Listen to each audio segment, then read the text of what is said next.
모든 사고를 텅 비운 것을 생사해탈이라고 합니다. 생사해탈이 외부에서 이루어진 거 아닙니다. 이 경지는 바로 선정을 이룬 경지예요. 여기에서 묘의 작용은 무엇이냐? 1대4의 인연으로 부처가 출세한 겁니다. 출세. 그래서 두 가지죠. 생사대사하고 1대4하고 두 가지. 생사대사는 자의식의 번뇌 망념을 다 비운 진여의 근본으로 되돌아간 경지가 바로 생사대사를 해결합니다. 생사대사를 해탈합니다. 이걸 바로 묘사의 본부랍니다. 생사대사를 마친 본부라는 것이죠. 생사대사 중생시무의 모든 생사대사에 관여하지 않고 자신의 삶을 사는 사람이고 이때사의 인연 속에 사는 사람. 요사 여기서는 뭐죠? 그냥 범부다 중생이다 부처다 이런 이름까지 필요 없는 경지에서 자유로운 사람. 그 위대한 그 생활인이다 그러죠. 성자라고 하는 것은 위대한 생활인인 것이지 생활을 떠나서 지혜 작용이 이루어지지 않아요. 지혜라고 하는 것은 항상 생활 속에서 이루어지는 삶이 지혜죠. 그게 진실을 실현하는 것을 지혜라고 하고 그것은 바로 시절 인연 속에 지금 여기 시절 인연 속에 이루어지고 있는 일을 이때사 인연 속에 지혜로운 삶을 이루는 것은 부처가 지혜로 출세했다. 그래서 어떻게 출세했죠? 바로 자기 본분사. 요걸 본분사. 시절 인연에 따른 자신의 본분의 삶을 사는 사람이다. 저 누구를 위해서 사는 사람이 아니기 때문에 본분의 삶이란 말씀. 분이란 말이 굉장히 중요해요. 각자 자기의 분이라고 하는 것은 뭐죠? 자신이 살림살이를 분이라고 해요. 여기서 목적의식, 누구를 위해서 부처가 어떻게 목적의식이 있습니까? 보통 우리가 부처가 중생을 구제하기 위해서라든가 이런 위해서적인 사고인데 이건 불법을 모르는 거예요. 불법에서는 누구를 위해서는 없어요. 전부 다 원력행이라는 것은 자신의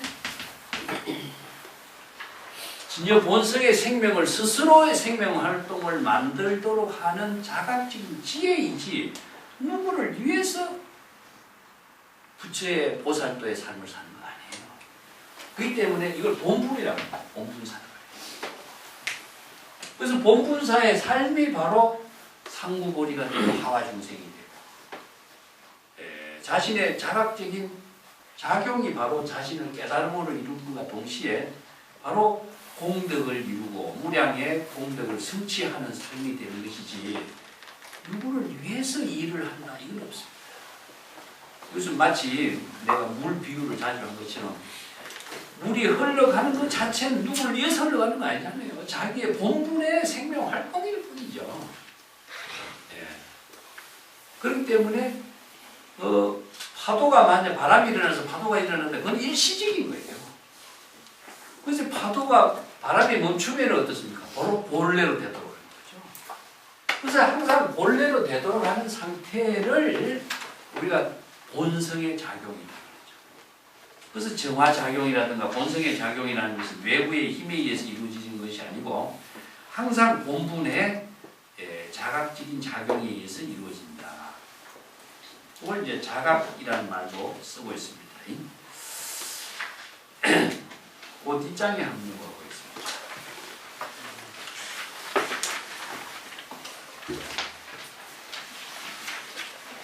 그 뒤에 이제 금강경에 이 경전을 법문을 수지 독송하면서 적이열애 수지 독송하면은 곧 열애가 된다 이런 말이 나오거든요. 그 열애가 된다는 것은 금강경의 법문에 대성불교의 모든 경전의 법문이 바로 자신이 열애가 되고 부처가 되는 경지를 이루도록 하는 것이 대성의 법이에요. 이게 보살이 원력을 세워서 바로 자각을 할 때 바로 열애가 되는 거죠.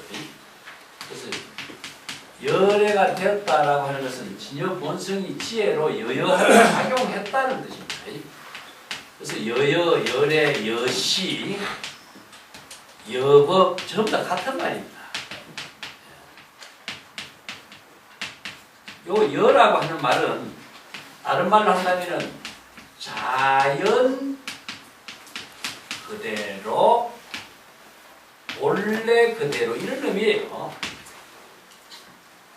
여라고 하는 것은 여여하다 하는 것은 원래 그대로 자연 그대로 외부의 힘이 전혀 가미되지 않는 상태 이런 의미죠.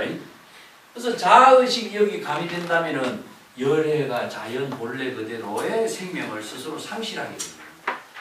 이게 본래 그대로 여여하게 자신이 생명 활동하는 모습을 말해요. 그래서 진여 본성이 여여하게 지금 내 생명 활동하고 있는 상태, 레라고 하는 것은 ing 상태를 레라고 합니다. 여여하게 지금 생명 활동하고 있는 상태. 또 여여도 마찬가지예요. 진여 본성이 바로 여여하게 지혜가 작용하고 생명이 작용하고 물이 흘러가는 그 상태를 여여라고 해요. 여여하게 단절되지 않고 항상 흘러가면서 스스로 청정한 자정의 능력을 부족하고 있는 모습이 바로 열애, 여여 이런 말입니다. 그래서 여시라고 하는 말도 항상 여여한 본래 그대로의 상태를 여시라고 해요. 그래서 여시 아문이라고 했을 적에 이와 같이라는 말이지만 사실은 진여 본성이 지혜로 여여하게 작용하고 있는 것과 같이 또 같은 내용이에요. 그래서 여법이란 말도 마찬가지죠. 진여의 법이 바로 무실무하게 여법하게 생명활동하고 있는 것과 같이. 그렇기 때문에 열애라고 해서 여기서 인침으로서 어떤 부처로서 이렇게 시포 가운데도 들어가지만은 사실은 진여의 지혜가 여여하게 생명활동하고 진행하고 있는 상태를 말하고 있습니다. 그래서 단절되지 않고 끊임없이 이어지고 있는 지혜가 작용하는 상태를 열애라고 하는 거죠. 이 때문에 저기 열애라고 하는 것은 바로 경전을 수지 독송하는 그 수행 그 자체가 중생심에서 벌써 벗어나서 진여 본성의 지혜로운 작용으로 이루어진 상태가 되걸 말하죠. 바로 열애가 됩니다. 그래서 자아의식으로서 자기 중심으로 판단했을 적에는 중생적인 옳고 그름의 판단이 있는데 경전을 읽는 그 자체가 바로 수행이 되죠. 그래서 강경 수행이 자신이 바로 진여 본성의 지혜로 이 경전의 법문을 보고 듣고 익히고 또 경전의 법문을 자신의 지혜로 부족하게 하는 힘을 바로 진여의 지혜가 되는 작용이기 때문에 바로 열애가 되는 겁니다. 그래서 열애가 되는 그 진여의 지혜에 의해서 발심을 해서 바로 열애가 되는 거죠. 그래서 이 열애라든가 부처라든가 하는 것이 이상적인 존재로 이해하고 있기 때문에 내가 언제 어떻게 열애가 되고 내가 어떻게 부처가 되는 이 사고의 망념 때문에 안 되는 거예요. 그래서 자신이 바로 진여의 지혜가 작용하는 것이 바로 열애가 된 상태다. 그걸 지금 정유익 열애라고 했어요. 자, 한번 볼게요. 202페이지. 선남자 선녀인이 발심하고 경전을 읽고 수지 독성하는 강경의 수행이다. 경전의 가르침과 하나가 되어 진여 삼매가 되므로 선남자 선녀인이 곧 열애가 되어서 열애가 된다는 것은 진여 법성의 지혜가 작용하는 상태가 된 걸 말합니다. 그래서 불법에 의한 부처의 자각적인 지혜로 자신의 마음속에 일어나는 번뇌 망념을 여법하게 판단할 수가 있다. 선남자 선녀인이 각자 부처의 지견으로 자신의 마음속에 일어나는 번뇌 망념을 여법하고 여실하게 알아차리고 번뇌 망념의 중생을 스스로 제도할 수가 있다. 그러한 부처의 자각으로 업장을 소멸하고 삼업을 청정하게 하는 지혜 작용이 무량무변의 선건 공덕을 성취하게 되는 것이다. 그래서 선남자 선녀인 시인이고 열애가 되고 부처의 지혜를 작용하는 그 본격입니다. 이게 우리가 원력을 세우면 그 사람이 보살이 되고 부처가 되는 거죠. 선남자 선녀인이 바로 원력을 세운 사람이죠. 그래서 원력을 세워서 경전을 읽고 수지 독송함으로 해서 바로 보살이 되고 열애가 된 거를 말이죠. 그렇기 때문에 부처라고 하는 말하고 중생이란 말하고는 항상 상대적인 관계 속에 있어요. 이것은 자각하는 거죠. 뭘 자각한다 그랬죠? 바로 중생의 번뇌 망념을 자각했을 때 부처가 됩니다. 그러면은 잠시 또 자각하지 못하고 많은 중생이라는 것은 많은 생사의 번뇌 망념을 일으키는 것이 중생이에요. 여기서 많은 생이라는 말은 뭐겠어요? 많은 생사 번뇌 망념을 일으키니까 중생인 겁니다. 여기 번뇌 망념이 또 일어나면 어떻게 돼요? 중생이 되죠. 그렇기 때문에 우리가 아무리 자각을 했다고 이 자각한 부처의 지혜가 완전하게 여여하게 작용하는 것이 아니라 순간순간 찰나찰나의 망념이 일어나요. 그래서 이걸 부처라는 말을 불교 경전에서는 뭐라고 표현했냐면 재불이라고 표현했죠. 네? 복수로 표현합니다. 재불. 일체의 재불, 급재불, 덕, 안욕, 따라, 삼약, 삼보리란 말이 나오죠.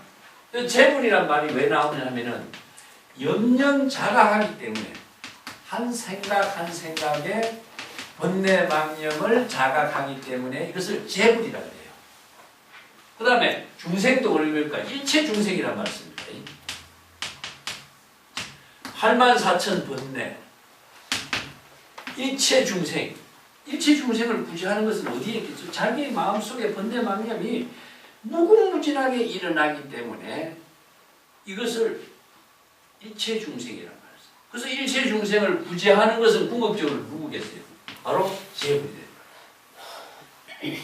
그래서 불교에서는 재불이라는 말이 재불 많은 부처가 존재하는 것은 없어요. 많은 자각을 이루는 것을 재불이라고 하고, 그래서 재불은 바로 열애가 되어서 자신의 마음속에 번뇌 망념을 자각하는 때 재불이 되는 거고, 또 자각한 재불이 일체 중생을 구제하는 일은 자신의 망념이 일어나는 수없이 많은 망념을 자각해서 중생의 업장에 떨어지지 않도록 하는 겁니다. 자, 여기에 망념이 일어났다고 하는 것을 중생이라고 하는데, 중생이 업에 떨어지면은, 업장에 떨어진다면은 중생이 또 생사윤회에 빠지게 되겠죠. 이 때문에 부처는 망념이 일어난 것을 자각함으로 해서 업에 떨어지지 않도록 하는 힘을 갖게 하는 거예요. 그래서 이 불태진의 경지를 이루도록 하는 것은 자각하는 힘이 망념에 떨어져서 업을 떨어지지 않도록 하는 겁니다. 예를 들어서 반야심경에 내가 그걸 써놨죠.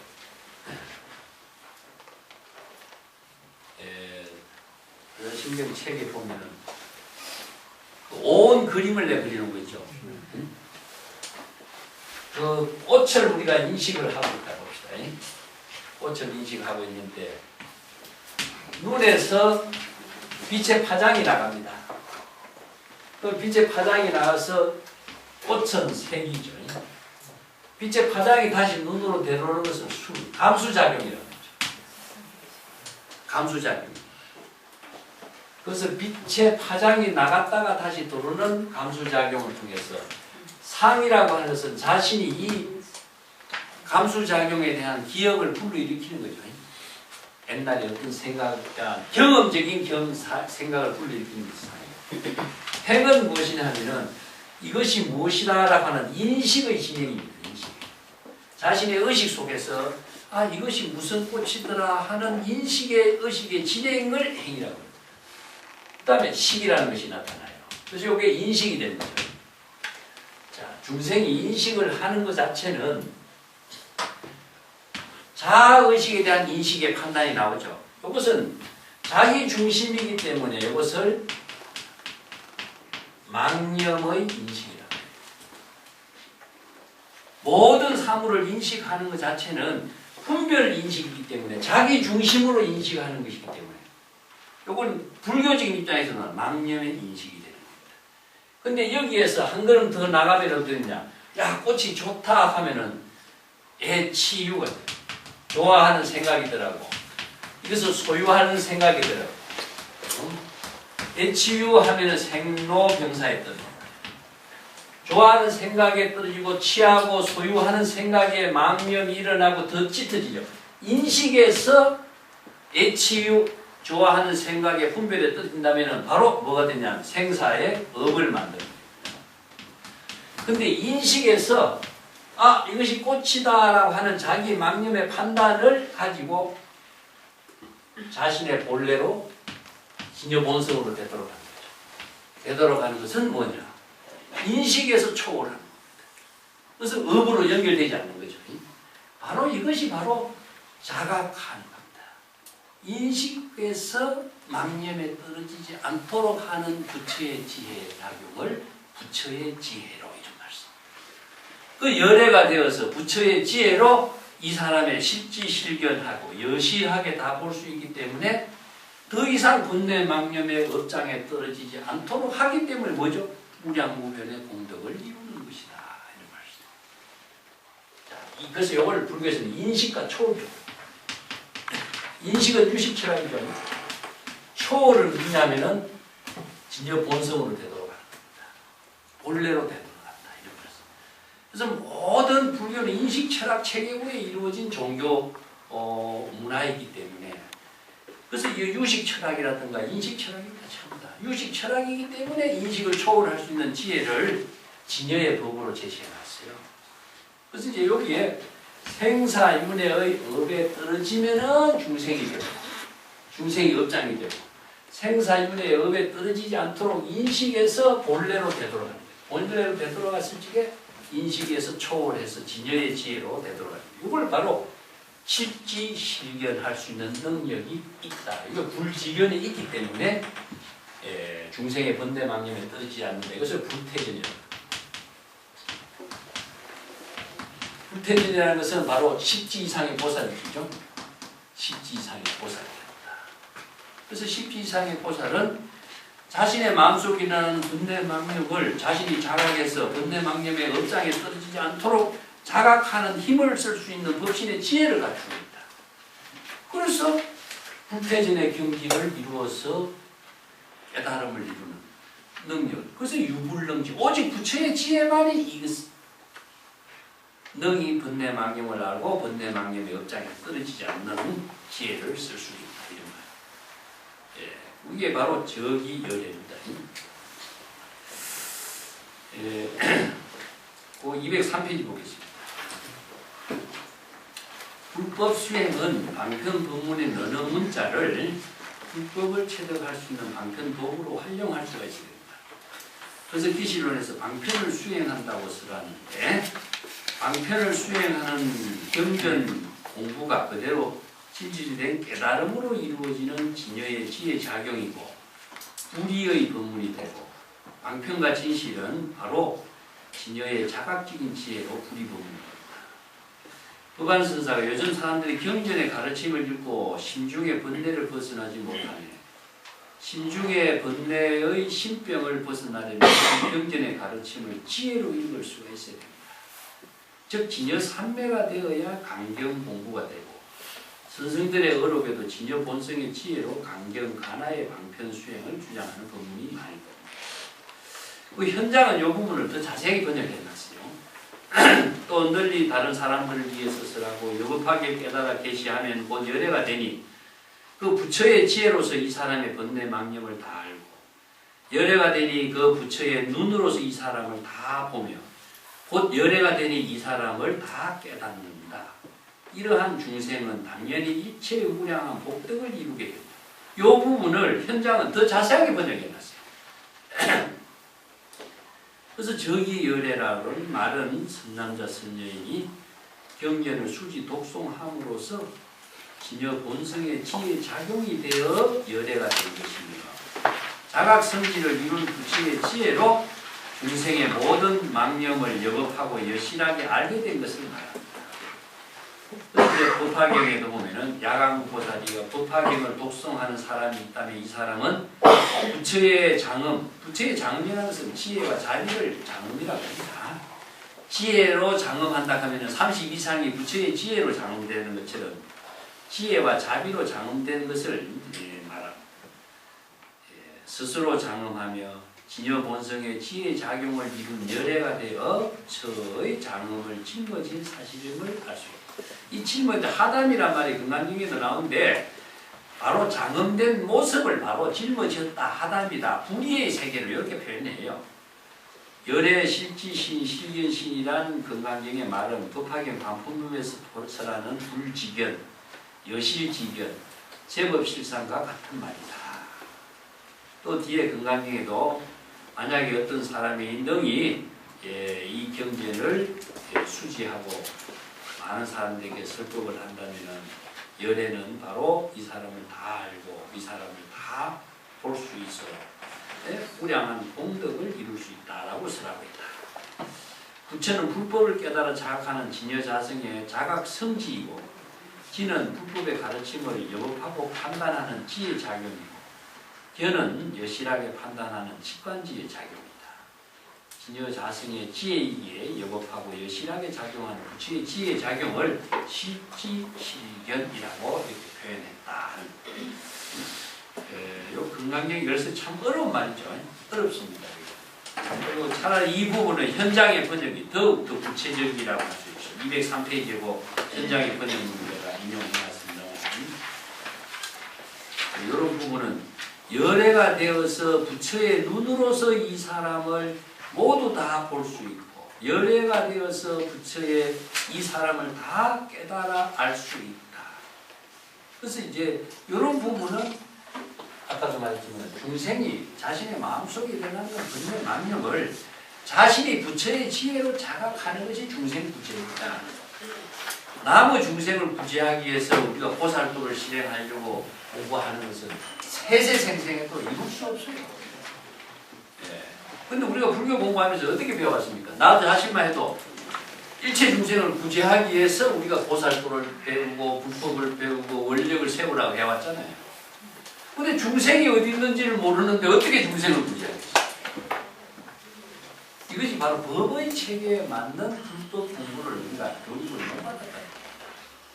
그래서 불법 공부는 진여 본성이 지혜로 작용하는 법을 바로 공과 불공의 법, 무실과 무어의 법, 이 법을 정확하게 이해를 하지 않고서는 자신이 자신의 망념이 일어난 사실을 자신이 진단할 수가 없어요. 그래서 자아의식으로 이루어지는 모든 망념이 여법하냐 여법하지 못하는가 판단하는 힘을 스스로 만들어야 되는데 중생은 자아의식 속에서 판단하는 힘이 없거든요. 그래서 진여의 법을 알아야만이 판단하는 능력이 무실무에 대해서 내가 여러 번 강조하는데 이거 카드 정리하셔가지고 잘 이렇게 사유해보는 시간을 좀 갖도록 하시면 좋습니다. 이거 정립이 안 되면요, 이 불법은 사법을 가지고 불법으로 행하는 것처럼 그 사람이 너무나 많습니다. 사법은 중생의 법이 되기 때문에 중생의 법을 배운들 불법 배운 의미가 하나도 없어요. 그건 세간의 모든 법이 다 사법입니다. 그래서 외도법은 뭐겠어요? 외도법은 뭐? 네? 자, 세 가지 법이 이제 정리를 한번 해볼게요. 진여 본성의 지혜로 작용하는 것을 정법이라고 합니다. 정법은 정법, 진여 삼매, 진공, 요유의 법으로서 이루어진다. 진여 본성의 지혜로 이루어지는 것이 정법입니다. 그러면 사법은 이걸 사도라고도 이야기하는데 사법은 자아의식의 중생심으로 이루어지는 것은 전부 다 이 세간의 모든 법은 이원론적인 가치관에 의해서 이루어져 있어요. 이것은 전부 다 업을 생사윤회의 업을 만드는 법이기 때문에 불교에서 이것을 사법, 사도를 행한다라고 합니다. 열애를 볼 수 있다, 볼 수 없다 하는 것은 자기 중심으로 하는 모든 사법이 되겠죠. 그래서 중생의 번뇌, 망념이 이루어지는 것은 전부 다 사법입니다. 생사윤회를 초래하는 법은 사법입니다. 그래서 세간의 모든 다른 종교는 불교 입장에서 본다면 사법을 행하는 종교입니다. 이원론적인 어떤 가치 추구나 목적 지향의 사고, 또 뭐 영원한 천당이라든가 안락을 추구하는 이런 사고는 전부 다, 뭐 만약에 불교 공부하는 사람들이 부처가 되려고 하고 도를 구하려고 하는 것도 전부 다 사도를 구하는 정법이 아닙니다. 그러면 하나의 외도법은 뭐죠? 외도법이라는 것은 심의 구법자는 외도예요. 마음 밖에서 법을 구하는 자, 도를 구하는 자는 외도입니다. 이 한마디가 다른 이야기예요. 자신의 마음 가운데서 부처가 되고 깨달음을 이루어야 되는데, 마음 밖에서 부처를 구하거나 도를 구하거나 아니면 안락의 세계나 열반을 구하려고 하거나, 자, 대상 경계를 추구하는 겁니다. 대상과 목적 지향, 외부의 힘에 의해서 자신의 안위를 구하려고 하는 것, 이런 것은 전부 다 외도가 됩니다. 보통 사람들이 다 이것을 제시해놨어요. 근데 허황된 꿈을 추구하는 거죠. 이거 한마디로 말해서 허상을 추구하는 거죠. 불교에서 이야기한다면 일체 유익법 영홍한 포용이라는 말씀 마찬가지입니다. 허상이 실제 하지도 않는 허상을 실제 하는 것으로 착각하고, 이게 전도몽상 착각이라고 하는데, 그것을 추구하고 있는 것은 전부 다 이것은 외도법입니다. 마음 밖에서 도를 구하는 것은 하도다. 이 세 가지로 우리가 정리를 해볼 수가 있죠. 자, 오늘 여기까지 할게요. 그러면 그 외도법하고 상업하고 큰 틀에서는 거의 같죠. 거의 같죠. 그런데 보통 우리가 이제 불교에서 이외의 외도는 무엇이냐면요, 전부 자기 중심의 사고에서 어떤 행복을 추구하는 하나의 목적을 대신해도 정법에서 제시하고 있는 행복의 추구하는 방향과 외도들이 추구하는 행복에 추구하는 방향이 다 다르지 않습니까? 그래서 자기 주장에 맞추어서 목적 지향의 행복을 대상으로 두고 있으면 다 이것이 외도법이겠죠. 자신의 마음속에서 진여의 지혜로 행복을 이룰 수 있게 바로 이것이 정도입니다. 이게 종교적인 가치라고 하는 것 자체가 전부 다 목적 지향의 사고를 다 제시하고 있어요. 그러다 보니까 그것이 다 불교에서 이걸 정법으로서 이제 제시하고 보통 회양이라 하는 용어를 많이 사용하는데, 그 망념을 연명착각해서 전혀 본성으로 되는 게 거의 회양입니다. 지혜와 자비로운 생명 활동 그 자체가 회양이에요. 회양이란 말 자체가 회양을 목적으로 두지 않고 자신의 생명 활동 그 가운데 함께 이루어집니다.